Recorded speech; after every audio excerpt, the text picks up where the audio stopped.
Alright, we're gonna start with setting your battery up. You're gonna need this and this. They come in this box right here. And you're gonna need one battery. So we have everything connected. Your USB to the box, and then the box to the battery. It will connect to either side of the battery, so don't worry about that. We're going to open up Criterion.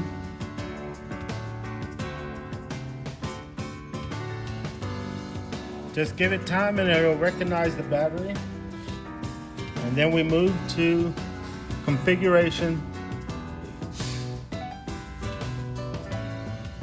And we're going to set the login profile from disabled to whichever one you want.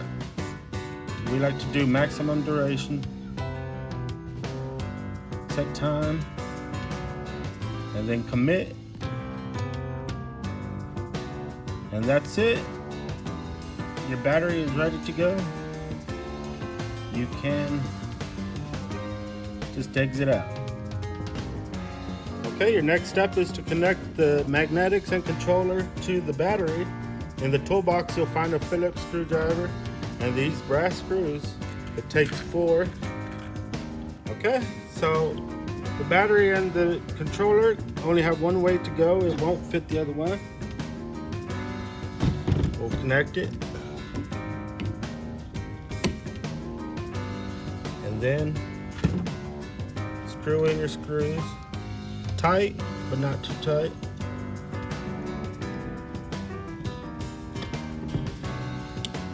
Okay, our next step is to slide the battery and magnetics into the barrel.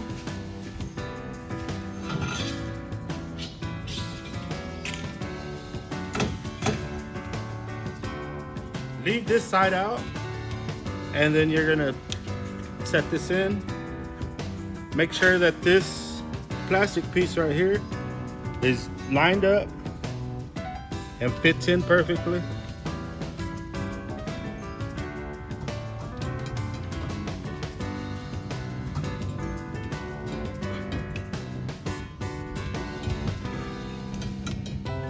Okay, then slide in.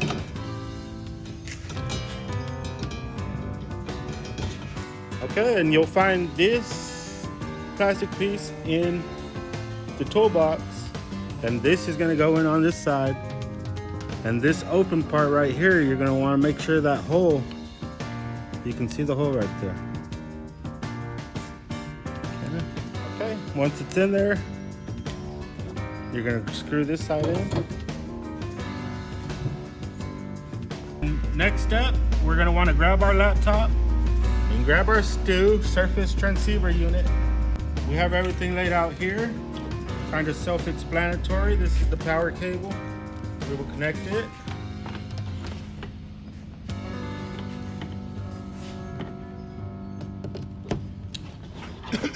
Make sure you have your USB adapter here in your laptop, and then you'll use this phone cable,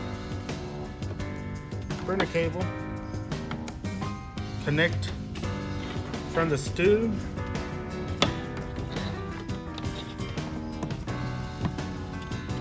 to the laptop.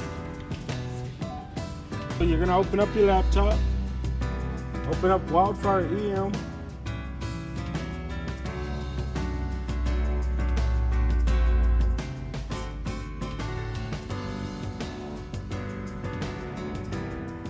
We're going to surface configuration. Turn on your STU.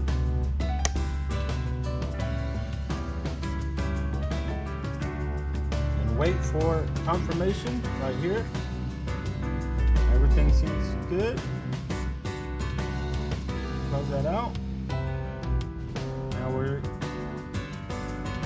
going to find the STU and open. Now test. Everything looks good. Okay, we have 2 sets of programming wires here. This one is to directly connect to the innards using this programming stick. These You can program the tool through the antenna by connecting it to the centralizers. But for now, we're going to do this one. We're going to directly connect to the innards. So this one, obviously, will go into tool.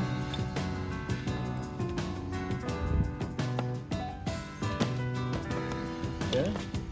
Now connect your stick.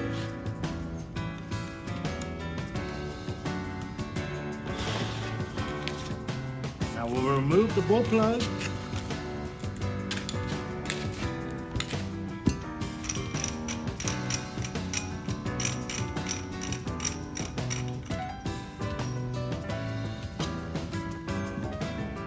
And connect this inside there.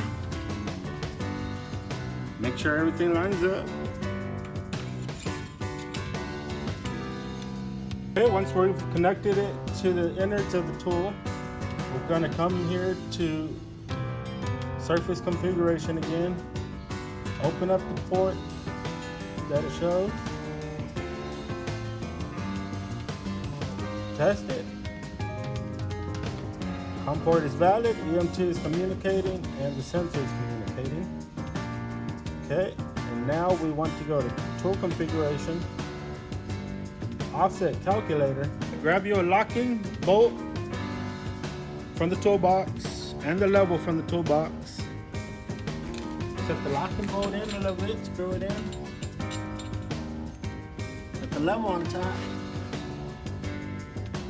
And we're going to make sure it's level.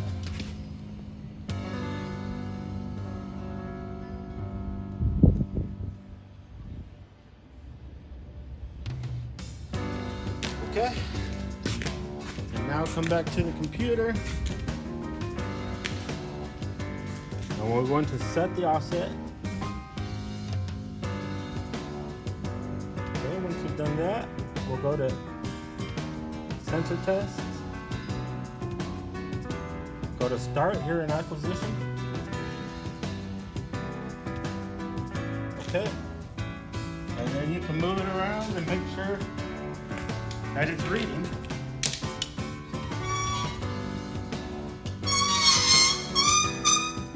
So once you've made sure that your test is good, we're going to go back to tool configuration. We're going to read. Okay. And now we're going to change to idle and save.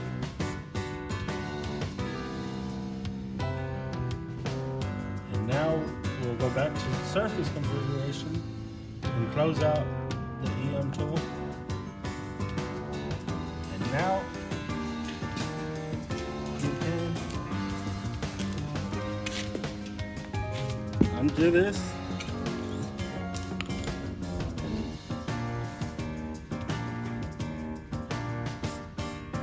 and set this in there. This is the neutralizer.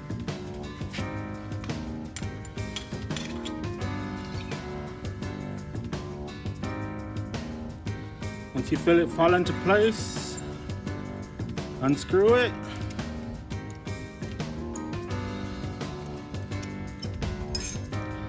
Set this O-ring in there.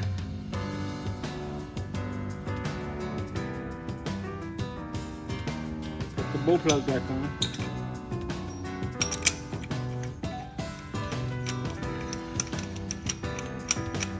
Okay, now we're going to grab the antenna. Plug it in.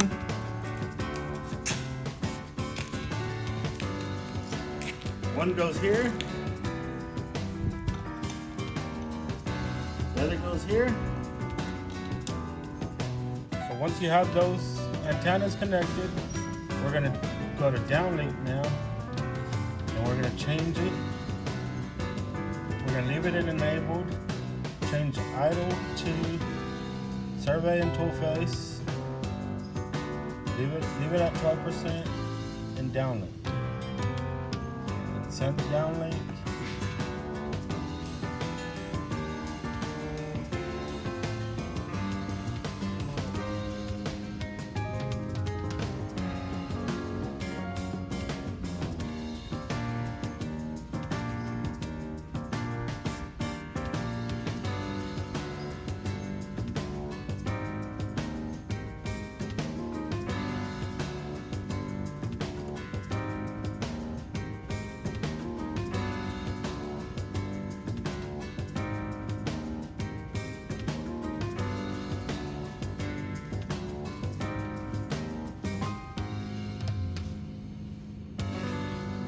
Okay, everything's good. Now hit finish and we can test it live.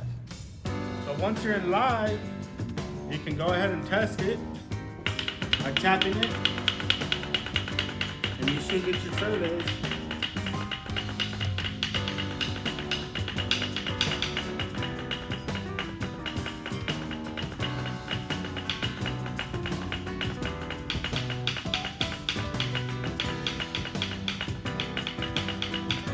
You can even burn it, make sure that it's updated.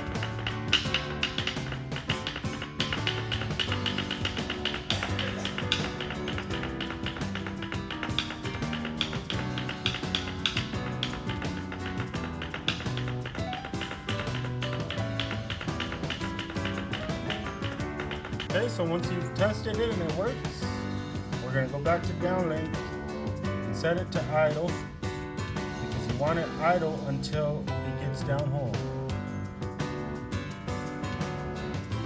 Send downlink.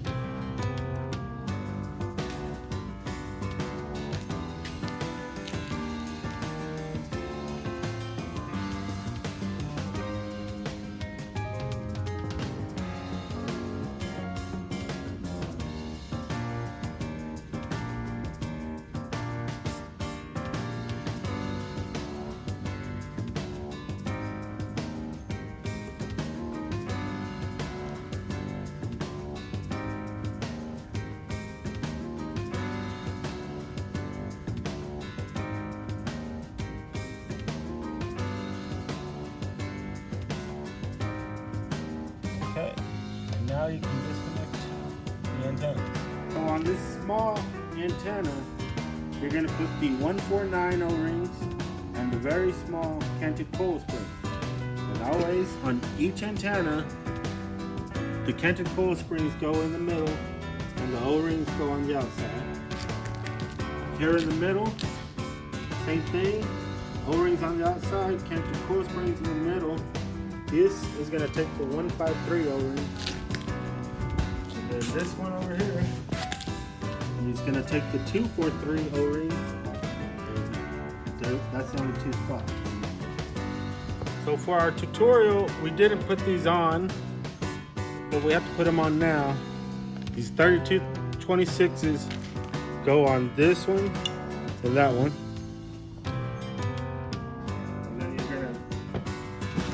Grease them up a little.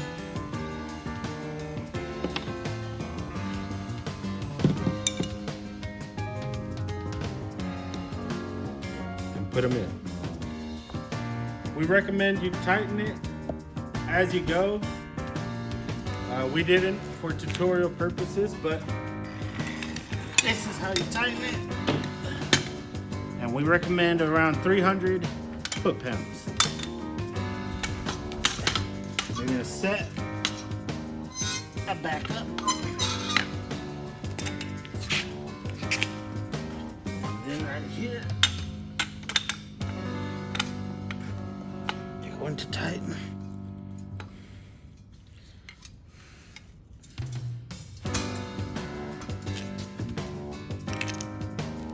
Okay. Now the same for the other side.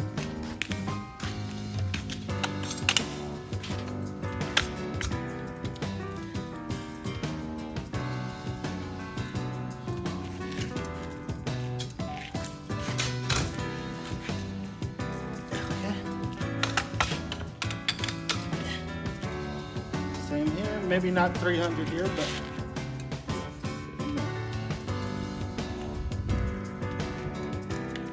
okay. Okay, and next we're going to grease down the O-rings and the canted coil springs.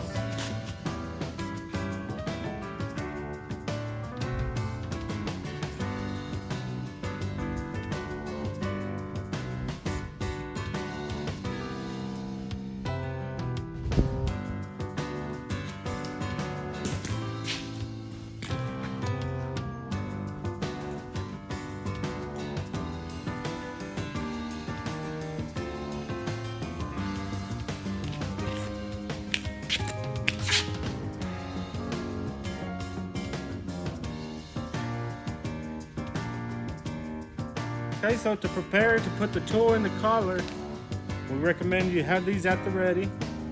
You're going to want one of the 6-inch bolts with 3117 O-rings on it. You're going to want this tool puller that is welded,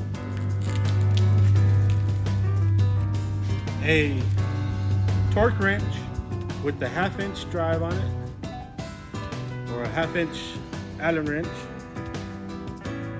and set it to 210 foot-pounds. We recommend 2 people to put this tool in so that you can keep it level and not mess with the canting coil springs at all.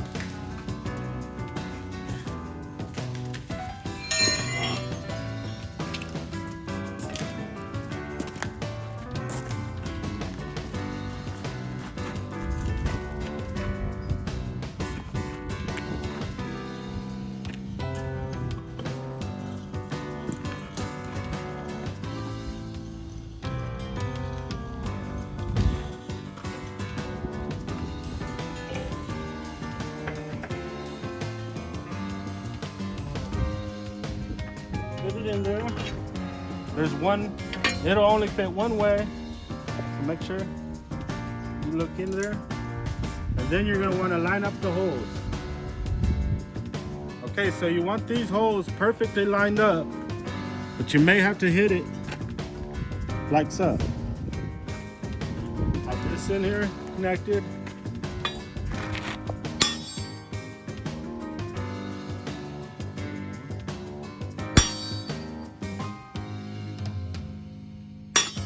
Once you've gotten tightened, or once you have them lined up, you're going to want to put some Loctite on these O-rings so that when it hardens, it'll create a seal.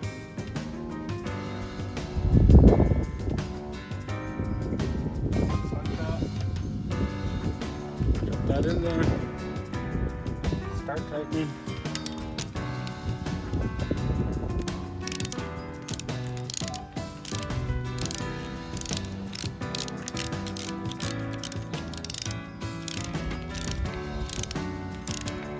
If it gets hard to tighten, pull out, clean out the collar,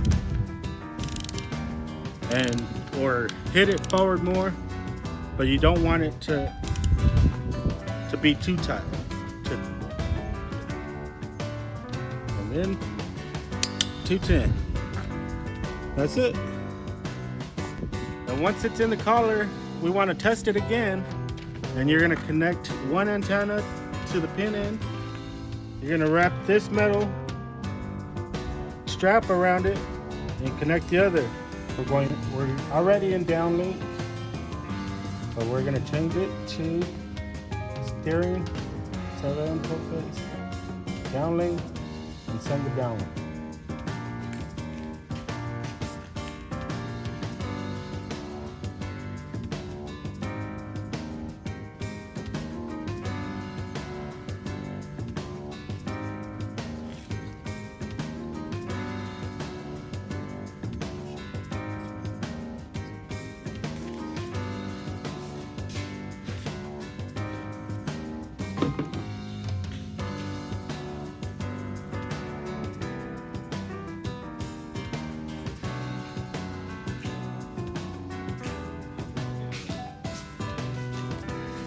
Okay, if it's good, we're gonna hit finish, go back to live, and start tapping it so we can get a survey.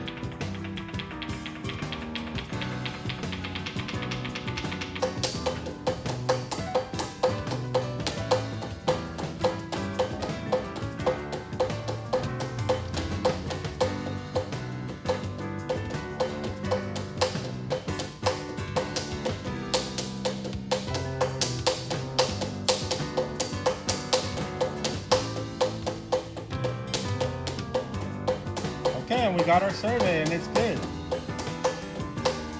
Okay, now we're going to put it back in idle. by going back to downlink, changing it to idle,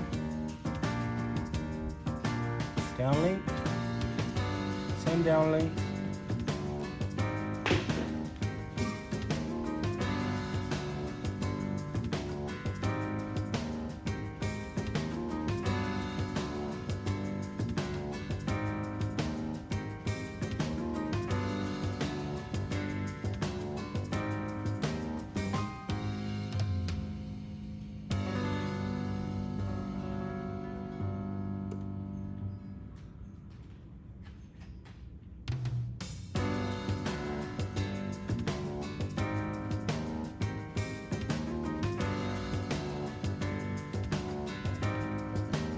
So I think tapping it messed with the connection and it didn't go through, but we reset the connections and are going to try again.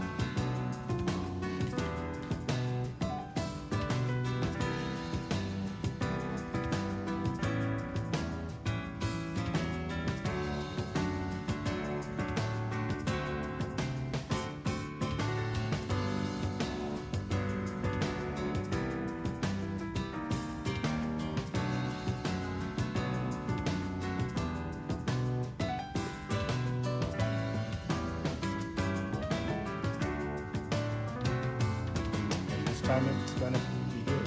You can tell by the top noise, and it went through. And it's in idle.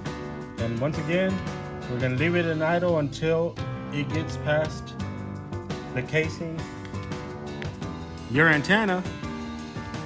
This will go into the back of the stew. You're gonna want to cut off an end of the cable with about this much, and you're going to want to stick it through both and tighten it down all the way.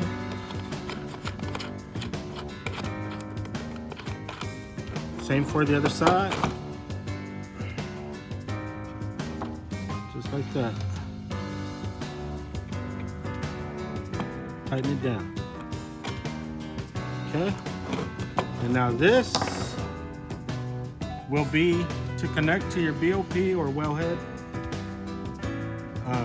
or even an existing closed well, cased well on the pad. Just make sure to wire brush it really well. And again, just gonna wrap this around, tighten it really good, and use the 3/4 wrench, tighten it, just like that. This will be for your grounding rod, and it'll look just like this. Now the grounding rod typically goes outside the shack, and the tool pusher may ask you to put a safety cap on it. If you can't get to the BOP or the wellhead, then you can just use another grounding rod next to the well, and that should work as well. If you need more than 2 antenna, you'll, instead of going through both, you'll just go through one and then do the same for the other side. Okay, then that's gonna be it. Just a couple of warning is always make sure to remember to wait till it's past the casing before you downlink it and put it into steering and survey mode. And then also, anytime you're downlinking, make sure no one's touching the antenna, or just make sure no one's touching the grounding rod or the antenna. Otherwise, I've been Ruben. Thank you.